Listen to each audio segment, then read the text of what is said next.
Baik, saya Sri Indah Lestari akan menjelaskan tentang desain komponen tujuan dalam kurikulum pendidikan kepemudaan.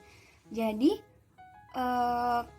pendidikan kepemudaan ini merupakan salah satu bentuk dari program pendidikan luar sekolah.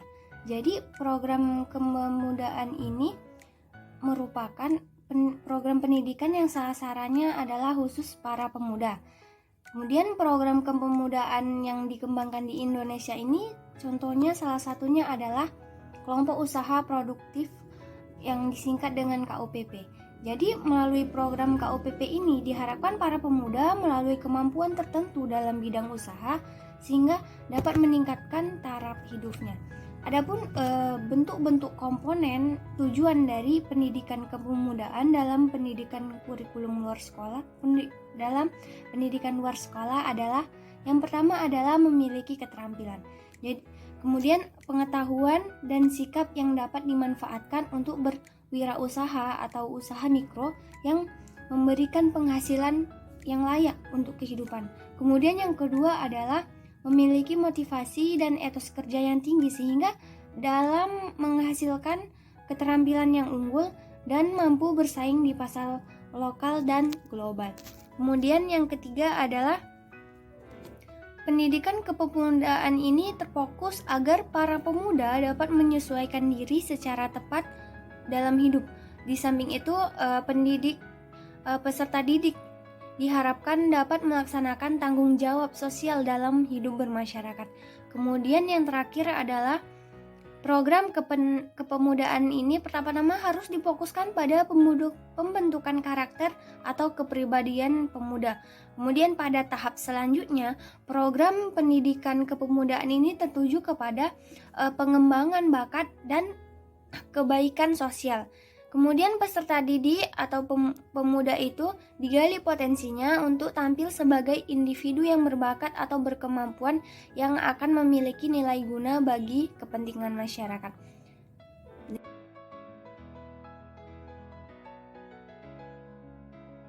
Perkenalkan, nama saya Bima Sinjarita dengan NIM 0301111061. Di sini saya akan menjelaskan tentang desain komponen strategi dalam kurikulum pendidikan kepemudaan.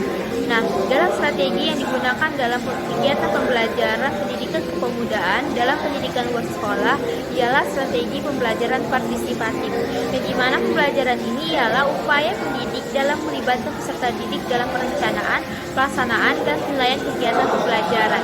Nah, ada beberapa tahapan, yaitu 3 tahapan. Yang pertama, tahap perencanaan atau planning, yang dimana tahapan ini peserta didik dalam tahap ini keterlibatan peserta didik itu untuk kegiatan mengidentifikasi kebutuhan belajar, sumber-sumber yang tersedia, dan juga terjadinya hambatan dalam kegiatan pembelajaran, penyusunan prioritas kebutuhan, serta tujuan belajar, penetapan program kegiatan pembelajaran. Nah, yang kedua yaitu tahap pelaksanaan atau implementation. Partisipasi dalam tahap pelaksanaan program kegiatan pembelajaran ini ialah keterlibatan peserta didik dalam menciptakan iklim yang kondusif untuk belajar. Nah, iklim kondusif ini menyangkut yang pertama kedisiplinan peserta didik yang ditandai dengan keteraturan dalam kehadiran setiap pembelajaran. Yang kedua, pembinaan antar hubungan peserta didik serta antar pendidik hingga terciptanya hubungan yang terbuka, saling menghargai, dan saling belajar. Yang ketiga, interaksi pembelajaran antara peserta didik dan pendidik bersifat horizontal. Maksudnya adalah hubungan komunikasi dan interaksi antara peserta didik dan pendidik bersifat setara atau sejajar. Dan terakhir, pendekatan yang digunakan adalah pendekatan terpusat pada peserta didik, yang dimana peserta didik ini sangat diharapkan untuk berperan secara aktif dalam melakukan setiap kegiatan pembelajaran. Nah, yang terakhir ada tahap evaluasi atau evaluation, yang dimana tahapan ini adalah program pembelajaran yang amat penting dilakukan. Hal ini berfungsi untuk menghimpun, mengolah, dan menyajikan data atau informasi yang digunakan sebagai masukan dalam pengambilan keputusan yang dapat digunakan sebagai pengambilan perencanaan selanjutnya. Nah, evaluasi ini digunakan untuk penilaian pelaksanaan pembelajaran maupun penilaian program pembelajaran. Nah, itulah 3 tadi dalam 3 tahapan Dan partisipasi yang perlu kita jadikan strategi dalam pembelajaran ini ialah terjadinya keikutsertaan peserta didik secara aktif dalam perencanaan partisipatif, sehingga pelaksanaan pelajarannya ini juga melakukan evaluasi, dan juga pembelajaran partisipasi ini adalah terbentuknya suatu aktivitas belajar peserta didik maupun antar peserta didik.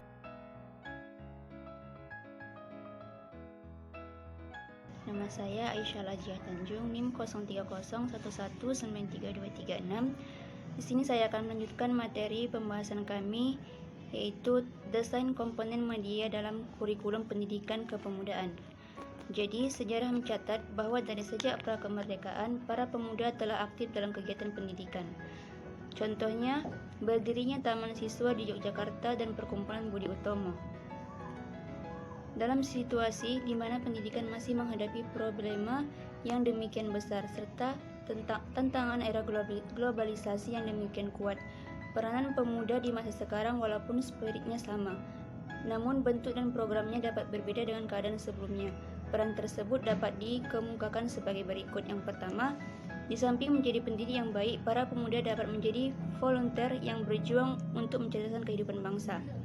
Pada masa lalu, ada mahasiswa yang dimobilisasi menjadi pendidik secara sukarela, terutama bagi masyarakat di daerah terpencil.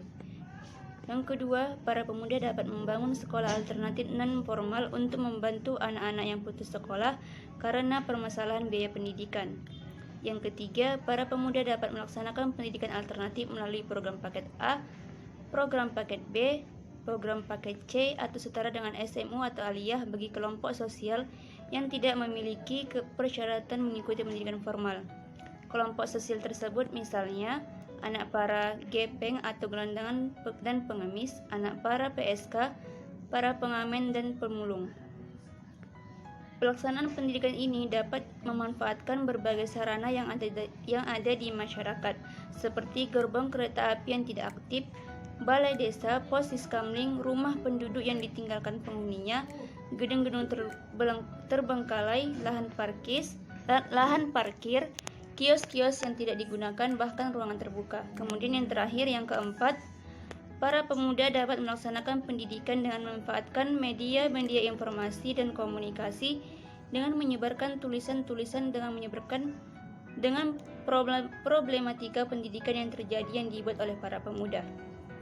Dengan menyebarnya tulisan-tulisan melalui media tersebut, maka hal ini dapat menyadarkan masyarakat tentang kondisi pendidikan Indonesia saat ini, atau para pemuda dapat langsung terjun ke dalam masyarakat untuk memasyarakatkan bahwa begitu pentingnya pendidikan bagi kehidupan bangsa.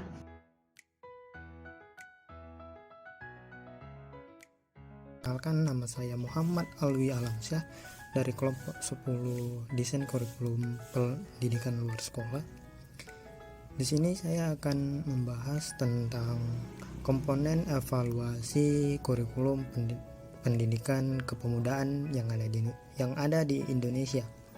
Nah, di Indonesia sendiri dalam pelaksanaan program pendidikan kepemudaan tentunya terdapat berbagai hambatan dan permasalahan.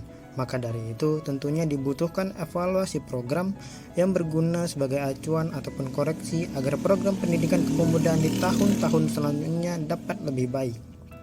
Untuk mengevaluasi program ini diperlukan analisis faktor pendorong dan penghambat dari pelaksanaan program tersebut. Hal ini bertujuan untuk mengetahui sejauh mana keberhasilan dari kegiatan yang direncanakan. Nah, adapun evaluasi program kepemudaan yang ada di Indonesia ialah yang pertama penilaian konteks. Penilaian konteks adalah penilaian mendasar yang berarti memberikan motivasi normal untuk menentukan tujuan. Evaluasi konteks memberikan data kepada pimpinan dalam menyusun program yang bersinambungan. Di antaranya, program bisa efektif, kurang bermanfaat, atau gagal total. Nah, yang kedua, ada input evaluasi. Input evaluasi adalah penilaian yang berhubungan dengan bagaimana memanfaatkan sumber daya dan alternatif strategis yang harus dipertimbangkan untuk menyelesaikan suatu program. Bagian penilaian informasi menggabungkan sumber daya manusia, kantor pendukung, dan kerangka kerja sama seperti strategi dan aturan yang berbeda yang diperlukan. Nah, yang ketiga ada evaluasi proses. Evaluasi proses adalah suatu hal yang tidak henti-hentinya melihat proses pada pelaksanaan penyusunan. Penilaian proses mengharapkan untuk memberikan data sebagai program perbaikan penting seperti catatan dan strategi survei, latihan, dan kesempatan. Dengan menggambarkan dan merencanakan cara-cara yang akan ditempuh dalam melaksanakan program tersebut, pencapaian atau kekecewaan pelaksanaan suatu program atas dasar penyusunan program latihan. Yang terakhir, ada penilaian produk. Penilaian produk adalah penilaian yang dimaksud untuk menguraikan, dan mengevaluasi program. Untuk situasi ini diperlukan korelasi antara tujuan yang ditetapkan dalam rencana dan hasil program yang dicapai. Nah, sekian dari saya tentang materi komponen kurikulum kepemudaan yang ada di Indonesia.